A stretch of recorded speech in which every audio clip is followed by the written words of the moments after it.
33, 34, 35, 36, पूरे 36 आम आए इस पेटी में। आखिर ये आम इतने बड़े बड़े जो हैं। अजी सुनिए, ये लगड़ा आम, दशहरी आम और अल्फांसो आम अलग अलग रखे हैं, ले लीजिए। हाँ लेता हूँ। अरे तुम सुबह से लेकर शाम तक बहुत काम कर रही हो, देखो तुम्हें पसीना आ रहा है, गर्मी भी इतनी है, ममता खाना भी बना हुआ है, अब तुम जाकर आराम करो और कोई काम मत करना। जी ठीक है। बहू कमरे में जाकर आंख बंद करके सोती है। इतने में घर का फोन बजने लगता है। तब सास सुलोचना फोन उठाकर ममता को देती है। हेलो, नमस्ते दीदी, कैसे हो आप? बड़े दिनों बाद याद किया। अरे याद आ रही थी इसीलिए तो मैं आ रही हूँ। बल्कि मैं नहीं, हम सातों बहनें घर पर गर्मी की छुट्टियों में आ रहे हैं और हमारे बच्चों की गर्मी की छुट्टियां जो पड़ गई हैं, यही बताने के लिए आपको फोन किया था। हम बस 1 घंटे में पहुँचने वाले हैं। घर पर पैकिंग इतनी करनी थी कि आपको पहले नहीं बता पाए। बस हम आ रहे हैं, आप ठंडा शरबत बना कर रखना। ठीक है दीदी, मैं तैयारी करती हूँ। फोन काटने पर और अपनी बीवी का उदास चेहरा देखने पर माधव, क्या हुआ? पहले तो तुम खुश हो गई, फिर एकदम से दुखी हुई हो गई, क्या हुआ? मेरी बहन का फोन था। जी मैं तो बहुत खुश हूँ कि सातों दीदी गर्मी की छुट्टियों में अपने बच्चों को लेकर यहाँ आ रही हैं छुट्टी मनाने के लिए। लेकिन घर पर कोई तैयारी नहीं है, वो 1 घंटे में यहाँ पहुँचने वाली है। घर में तो इतना राशन भी नहीं है, अब क्या होगा? तुम चिंता मत करो, कल के मेरे पास कुछ पैसे हैं, आटे की बोरी और 2-4 दाल एक्स्ट्रा लाकर रख देता हूँ। तुम जब तक नींबू पानी बना दो, मैं ठंडा फल खरीद कर ले आता हूँ। उनके आने से पहले पानी में ठंडा भी हो जाएंगे। फ्रिज तो है नहीं हमारे पास। क्या हुआ बहू, तूने प्रिया के आने की बात कही क्या? फिर तो उसका बेटा भी आ रहा होगा। अरे माँ जी, मेरी सातों नंदे आ रही हैं अपने अपने बच्चों के साथ। अब तो घर परिवार गर्मियों की छुट्टियों में पूरा हरा भरा रहेगा। हाँ बहू, मैं बहुत खुश हूँ अपने नाती नातिन के साथ खेलने के लिए। बहू, हमने कूलर नहीं निकाला, तू जल्दी से निकाल कर उसे साफ कर दे और नई घास लगा दे। तुझे तो पता है मेरी सारी बेटियाँ कितने अमीर घर से आ रही हैं। एसी की आदत है पर यहाँ कूलर है। जी माँ जी, मैं कूलर की सफाई करती हूँ और खाने की भी तैयारी कर लेती हूँ। माधव दुकान से राशन का सामान लाकर घर रख देता है और ममता कूलर निकाल कर उसे साफ कर देती है। आम के बगीचे से घास निकाल कर घास लगा देती है। फिर एक पतीले में ढेर सारे चावल बनाकर नींबू पानी तैयार कर देती है। कुछ ही देर में घर के बाहर 7 अलग अलग अमीर गाड़ियां रुकती हैं, जिनमें से बच्चे और नंदे निकलकर घर में हल्ला बोल कर देती हैं। सरप्राइज, हम सब आ गए। नानी नानी मामी नमस्ते, हम आ गए, अब यही खेलेंगे। अरे हमारी नानी का आम का बगीचा है तो हम यहाँ बहुत सारे आम खाएंगे। हाँ हाँ मेरे प्यारे प्यारे बच्चों, बहुत सारे आम तुम्हारे लिए ही तो हैं, खा लेना। माँ, हम आ गए, कैसे हो आप सब? और भाभी, क्या हो रहा है? बस आप लोग सफर से आ रहे हैं तो खाना तैयार कर रही थी। ठंडा ठंडा नींबू पानी पी लीजिए। तभी सारी नंद चटाई बिस्तर पीढ़े पर बैठ जाती हैं और नींबू पानी पीकर कहती हैं, ये क्या भाभी, यहाँ पर छोटा सा ही सही आम का बगीचा है तो 2 रुपए वाले नींबू पानी क्यों पिला रही हो हमें? और ये इतना भी ठंडा नहीं है, ना बर्फ के टुकड़े हैं। हाँ भाभी, आपको पता है आपकी इतनी अमीर नंद आ रही है तो कोल्ड ड्रिंक वगैरह मंगा लेती। आम का जूस क्यों बनाया आपने? अरे आप सब लोग इतनी गर्मी से आ रहे हो, लू ना लग जाए इसलिए नींबू पानी दिया है। इसके बाद आम का जूस या आम पन्ना ही बनाऊंगी। और बात रही ज्यादा ठंडा पानी की, तो आपको तो पता है गाँव में सब मटके का ही पानी पीते हैं, जो सही होता है। आपकी सारी नंद अमीर है लेकिन भाभी तो गरीब ही है ना, तो मटका ही होगा। वो सब तो ठीक है भाभी, लेकिन हम लोग गर्मी में बिल्कुल नहीं आए, अपने ससुराल की एसी वाली कार में बैठकर आए हैं। गरीब तो आप हो, मुझे तो समझ नहीं आता इतनी गर्मी में आप यहाँ ससुराल में रह कैसे लेती है। हमारा तो अपने अमीर ससुराल से निकलने का ही मन नहीं करता, लेकिन बच्चों के लिए आना ही पड़ा। मंजू बिल्कुल ठीक कह रही है भाभी, चलो जो खाना बनाया है वो दे दो, आ जाओ बच्चों खाना खा लो। बच्चों, अब तो तुम नानी के घर रहोगे छुट्टी में, मेरे साथ खेलोगे ना? मैं तुम्हें आम के बगीचे में भी ले जाऊंगी। नानी नानी अभी ले तो लो ना। हाँ नानी अभी नहीं, पहले तुम सब हाथ मुंह धो लो, खाना खा लो, उसके बाद तुम्हें बगीचे में ले चलूंगी। ठीक है नानी। तब सब लोग हाथ मुंह धोकर खाने के लिए बैठ जाते हैं तो नंदे नमकीन चावल और दही देखकर मुंह बना लेती हैं। ये क्या है भाभी, 6 महीने बाद हम सब आपसे मिलने आए, गर्मियों की छुट्टी में रहने आए। कम से कम आज के दिन तो बढ़िया बढ़िया खाना बना लेती, आलू कचौड़ी, पूरी, सब्जी, राजमा चावल, लेकिन ये सूखे से चावल और दही परोस दिया है। आपने बच्चों के बारे में तो सोचती हैं कि बच्चे कैसे खाएंगे। और क्या प्रिया दीदी बिल्कुल ठीक कह रही हैं, वो दीदी 1 घंटे में आप आ रही थी तो मेरे को बाकी तैयारी भी करनी थी, जल्दबाजी में चावल बना दिया, गर्मी ना लगे इसलिए दही भी मंगवा दी। अरे अब खा लो, कल कुछ अच्छा बनवा दूंगी मैं। अरे क्यों बोल रही हो, तुझे पता तो है अब गांव में गरीबी इतनी है हमारे मायके में कि यही सब खाने को मिलेगा। भाभी कभी आप हम में से किसी भी नंद के घर चली जाओ, अच्छा अच्छा खाना खिला कर ना भेजा तो नाम बदलवा देना। हाँ मुझे तो खुशबू आ रही है, मैं भी दही चावल खाऊंगा। हाँ मम्मी गर्मी लग रही है। अरे भाभी वो कूलर सजाने के लिए रखा है क्या, चला दो ना, बच्चे और हम सब जब गर्मी में मर रहे हैं। तब भाभी कूलर चला देती है। इतने में माधव कुछ ठंडा फल ले आता है जिसे ममता काट कर उनके सामने रख देती है। फिर सब खाने के साथ ठंडे फलों को आनंद लेते हैं। रात को सोने की बारी आती है तो बच्चे और नंद ठीक से सो नहीं पाते और भाभी को तो उसकी जगह से हटा दिया जाता है, जिस वजह से वो गर्मी में सोती है। ऐसे ही 2 दिन गुजर जाते हैं। सातों नंद में से कोई ममता के साथ काम नहीं करवाता, बस कूलर के सामने पड़े रहते हैं और बच्चे ऊधम मचाते रहते हैं। तो कभी अपनी नानी के साथ आम के बगीचे में पकड़म पकड़ाई खेलते हैं। इतने में उनके एक कजन सिस्टर वाली बहनें यानी कि 3 नंद और आ जाती हैं, जिसे घर में 10 नंद होने की वजह से अकेली ममता को बहुत सफर करना पड़ता है। उसकी तबीयत भी खराब होने लगती है। अकेले 15-20 लोगों का खाना चूल्हे पर बनाकर उसे पसीने आ जाते हैं। बाप रे, रोटी बनाते बनाते पसीना आ रहा है। अभी तो सब्जी भी बनानी है। शिखा दीदी, प्रिया दीदी, आप में से कोई मेरी मदद कर दो, रोटी बनवा दो ताकि मैं सेक लूं। अरे भाभी, इतनी दूर से हम गर्मियों की छुट्टी में अपने मायके में काम करने आए हैं क्या? आप इतना सा भी काम आपसे नहीं हो रहा है, हमें नहीं करना। अरे ममता भाभी अकेले कितना परेशान हो रही है, मैं काम करवा देती हूँ। ये भाभी की नंद कैसी है?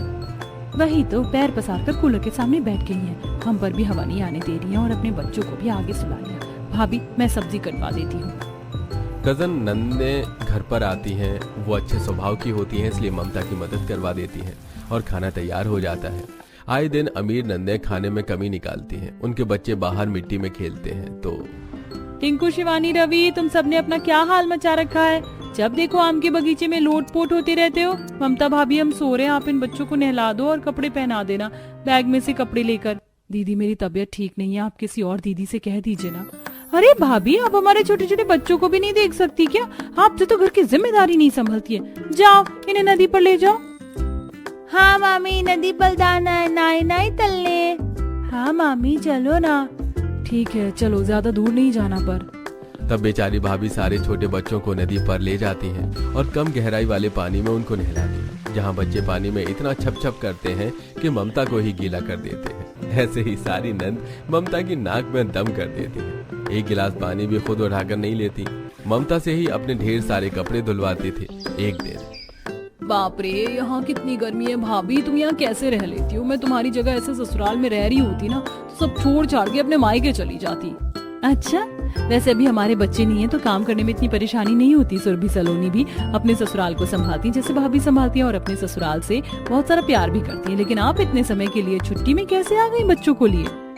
अरे भूमि, तुम भी समझती नहीं, गर्मी की छुट्टियों को तो बहाना है। दरअसल मेरी नंदे भी अपने बच्चों को लेकर घर आ गई थी। अब बताओ मैं उनकी कितनी सेवा पानी करती इस गर्मी में, इसीलिए तो मैं अपने मायके आ गई और उनके घर पर भी नंद आ गई है। तो हमने सोचा हम क्यों ना यहाँ पर धावा बोल दें। देखा, आप खुद तो अपना घर संभालती नहीं हो और भाभी को भी घर तोड़ने वाली हिदायत दे रही हो। ये तो देख नहीं रही कि उनकी हालत कैसी हो कि आप सबकी जी हजूरी करते हुए आप लोग उनकी मदद भी नहीं करती। जैसे अपनी नंद से परेशान होकर यहाँ चली आई हो, अगर भाभी भी ऐसा ही करती तो आप लोगों को तो यहाँ काम खुद ही करना पड़ता।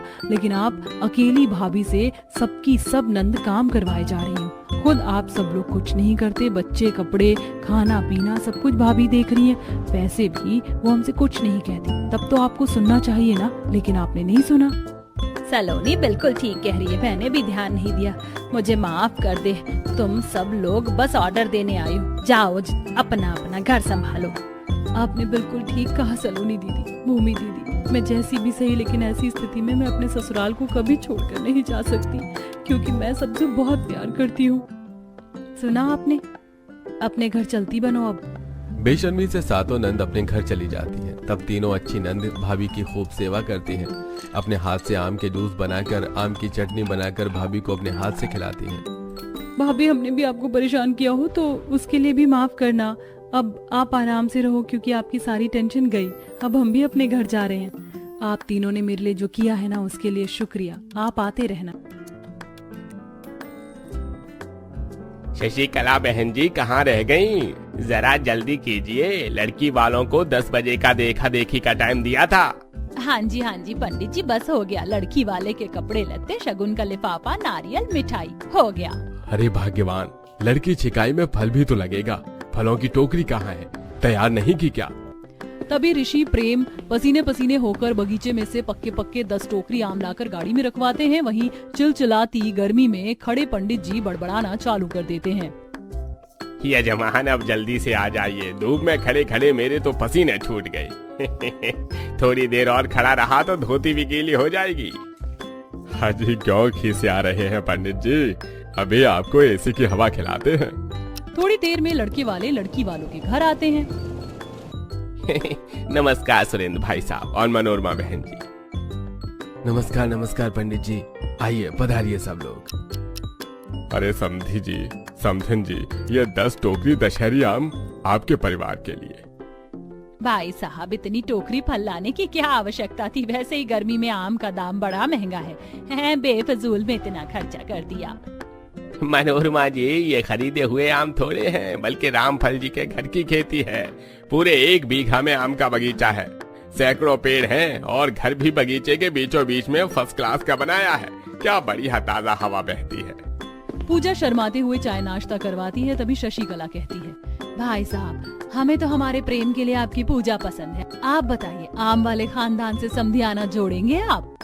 बिल्कुल बहन जी, हमारी तरफ से तो रिश्ता पक्का है, क्योंकि हमारी पूजा को कच्चे पक्के आम खाना बड़े पसंद है। हम तो जी ऐसा ही घर ढूंढ रहे थे बिटिया के लिए। थोड़े ही दिनों में शादी होकर पूजा अपने आम के बगीचे वाले ससुराल में आती है। वाह, मेरे आम के बगीचे वाले ससुराल में कितने सारे कच्चे पक्के आम के पेड़ हैं। माँ पिताजी ने मेरे लिए एकदम अच्छा ससुराल चुना है। अब मुझे गर्मी के सीजन में ढेर सारे आम खाने को मिलेंगे। इसे कहते हैं आम के आम, गुठलियों के दाम। शशिकला पूजा का स्वागत करती है, फिर सब लोग सोने चले जाते हैं। इसी तरह अगला दिन चालू होता है। पूरे घर का चप्पा चप्पा छान मार लिया, किचन नहीं मिला। तभी चारू कनिका पूजा के पास आती हैं। चलिए पूजा भाभी, माँ आपको बगीचे में बुला रही हैं। अच्छा ठीक है। पूजा आकर देखती है कि रसोई बगीचे में बनी है, जहाँ धूप की किरणें सीधे पड़ रही थी।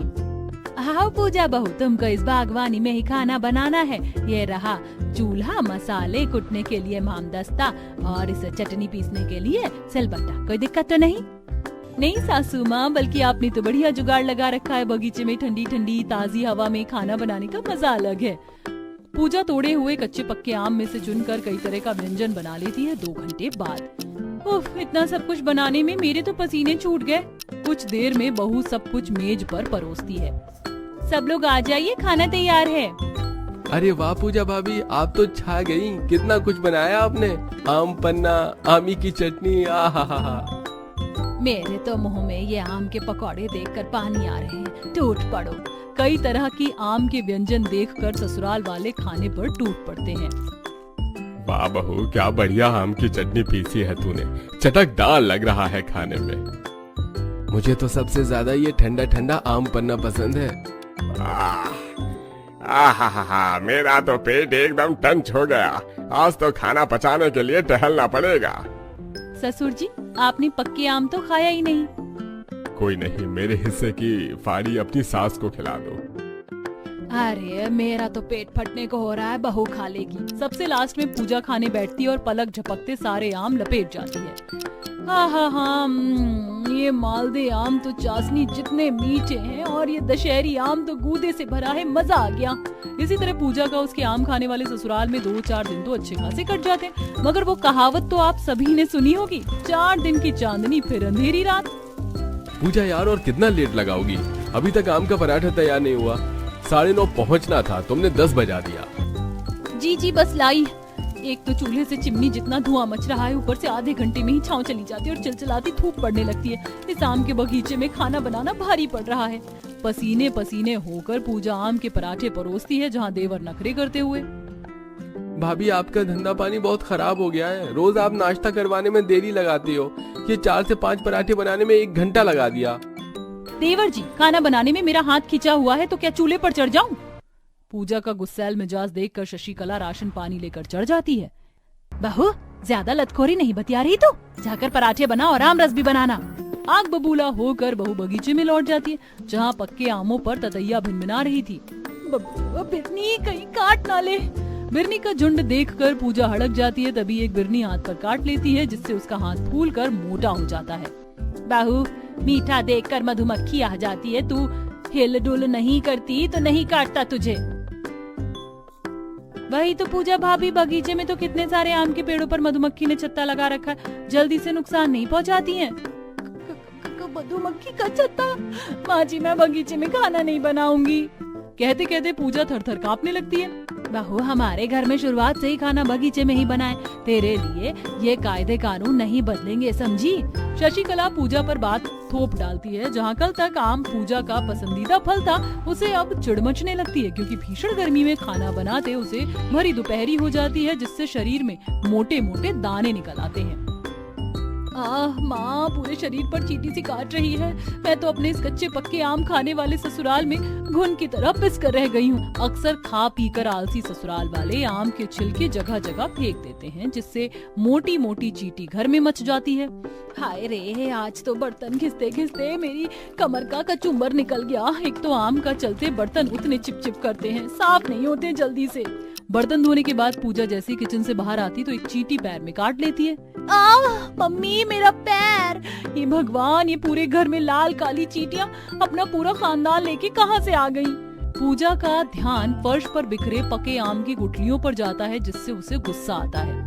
हे भगवान, एकदम खच्चर जितने आलसी ससुराल वाले पल्ले पड़े हैं। एक छिलका भी इस डस्टबिन में नहीं डाला जाता। लप्पू झन्ने हैं सबके सब। खुंदक में खिटपिट करते हुए पूजा इतने बड़े घर में झाड़ू पोछा लगाने में पसीने में नहा जाती है। आम खाने वाले ससुराल वाले सुबह शाम पूजा के दिमाग की ऐसी खिचड़ी पकाते रहते हैं कि फिर एक दिन, प्रेम जी डेली डेली कच्चे आम पक्के आम खाकर मैं पक चुकी हूँ। अब बाजार से हरी सब्जी खरीद कर ले आइए, खासकर कटहल खाने का मेरा बहुत दिल कर रहा है। पूजा की हरी सब्जी खरीद कर लाने की फरमाइश पर प्रेम मक्खी चूस मिजाज से कहता है, पर पूजा फालतू में पैसे क्यों खर्च करना। पता है बाजार में आम का रेट सोने के भाव है और तुम्हें तो फ्री में खाने को मिल रहे हैं, तो लुत्फ उठाओ। आम का सीजन है, अभी सब्जी सर्दी में खा लेना। पति का कंजूसपन देखकर पूजा अपनी किस्मत पर पछतावा करती है।